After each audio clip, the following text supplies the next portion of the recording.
Welcome back, watch fans. We're talking about an important topic today in the world of Rolex, in the world of vintage and neo-vintage watches. There is a great apocalypse, the great service apocalypse that is about to hit the vintage market. That's right, my friends.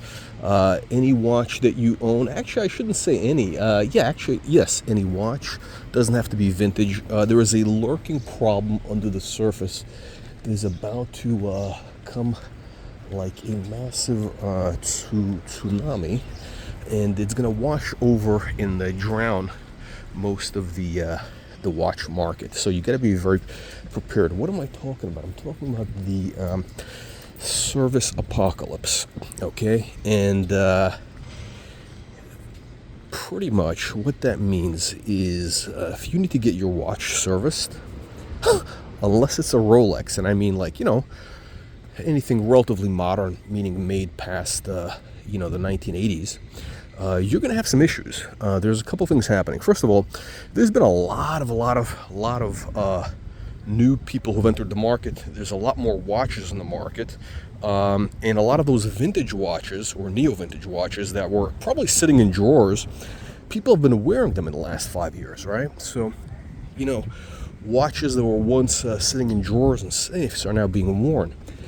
And what that means is there's going to be a need for servicing. Now, I'm having some of these issues myself with one or two watches that shall be undisclosed at this time. But they're not Patek, not Rolex, but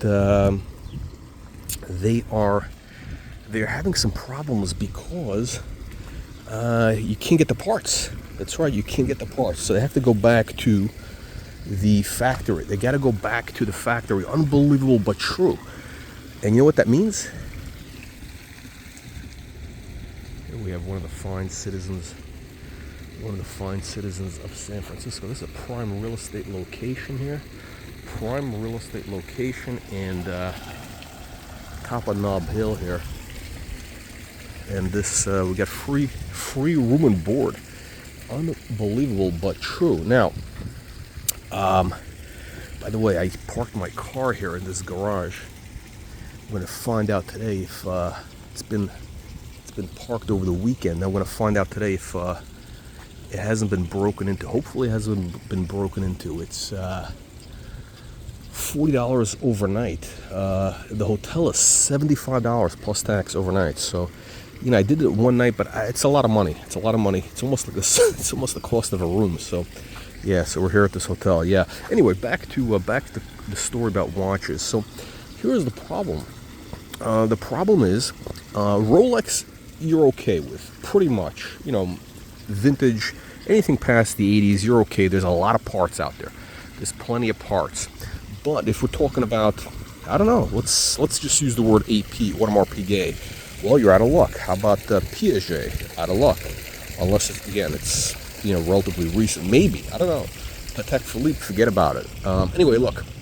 There is a real lack of, not just parts. Forget about the parts.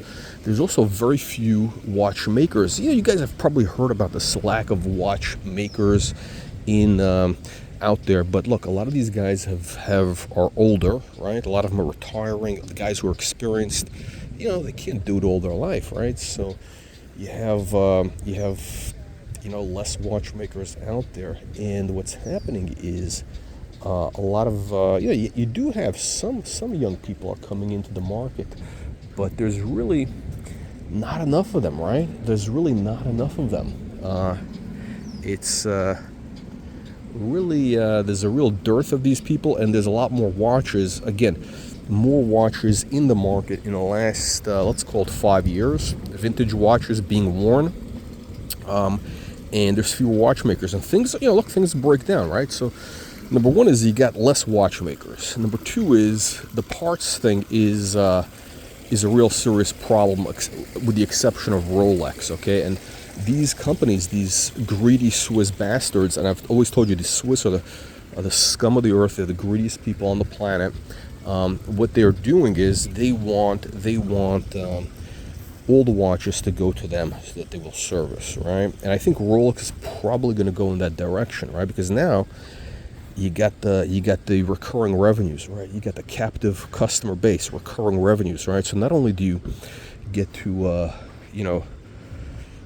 grab that money the first time, right? And you get to keep fleecing that sheep, right? Shearing that sheep, I think, as you say, over and over again for the next 100 years potentially, right? It's a massive recurring revenue stream, right? So think about it. Patek Philippe, you don't just wear it for yourself, you pass it along to the next generation. And the way the Patek, the Stern family is thinking, the Thierry Stern, he's thinking, hey, here is I can guarantee myself, my great grandchildren, generational wealth, not through manufacturing watches, right, but through servicing watches, right? Because the manufacturing, hey, I think they're a little bit. I think that Patek's best days, frankly, I think they're behind them. You heard it here first. I do believe that Patek has jumped the shark over the last 5 years. They've jumped the shark, and their best days are behind them. So yeah, that is look. These nothing is permanent, all right. In the world of watches, Patek wasn't. Yeah, they weren't even a heavy hitter up until maybe, I don't know, the 1950s, 40s, possibly. I don't know. I mean, they were respectable, obviously, but so was Universal Genève. Anybody remember Universal Genève? Plenty of other brands as well, right? Anyway, nothing is forever, and they do want to ensure that recurring revenue stream for generations to come. So you're not going to be seeing parts come out of there. You're going to see everything going back to the factory.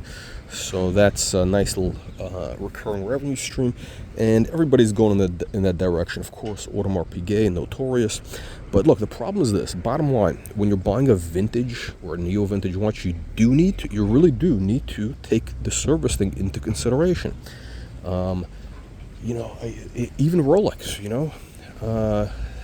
getting Rolex serviced, it's I had a piece I had to drop off, which was kind of a vintage piece.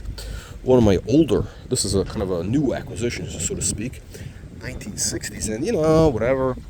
It's not going to be a problem, but the guy has a 7 week service time, which is a lot. Frankly, I shouldn't have gone to this place.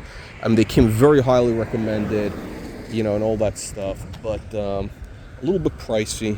It shouldn't have been that much. It should have been maybe $500 for the service. And I got charged $700 or so. Whatever. I was curious to see what happens. Oh yeah, by the way, this is the new thing. This is the Catholic Church, and they got the big LGBTIQ thing happening here. Unbelievable, but true. I mean, what is going on this planet, right? Anyhow, we're gonna find out if the car is still in one piece very shortly. Bottom line with service, be very careful. Look, it's just like the car with collector cars. There's certain cars you really can't buy because you can't get parts. I think with watches, the problem is even worse. The problem with watches could be even worse. So that all is there's going to be a convergence of these factors all happening. And it's going to affect the market, because what's going to happen is now you're not going to, you're going to have to wait maybe months, maybe 6 months to get, a basic service. Very possible it can happen. You may have to, spend thousands to send a watch back to the factory for service. So a lot of these things are going to have a negative impact on the hobby. That's right, a negative impact. You heard it here first. A negative impact on the hobby. So just something to keep in mind. You're going to see this becoming more and more of a big issue in the coming, I would say, the next year or two. It's really going to hit the fan. It's really, really going to hit the fan, and people are going to start whining and complaining when their, 1990s or even early 2000s watch has problems. We've had even some of the tomato cans with their Glashütte CQ watch.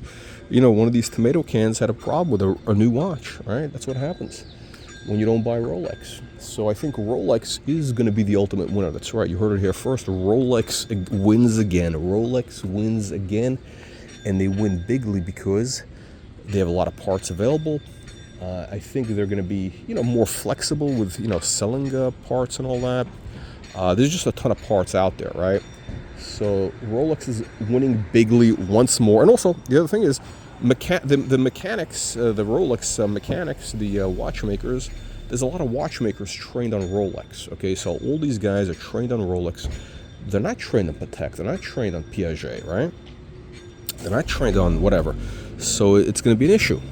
It's going to be an issue. But Rolex wins again, winning bigly as usual. And who's going to be the loser? The collectors are going to be losers. That's right. You guys are going to be losers. So it is what it is. It is what it is. Okay. The moment of truth is almost here. So we're going to find out. We'll find out what happens. We'll find out what happens when you spend the $40 for parking. Anyway, let me know what you guys think. Leave your comments, your nasty and vicious comments below. And make sure you subscribe to our free newsletter. And we'll see you all on the next one, okay?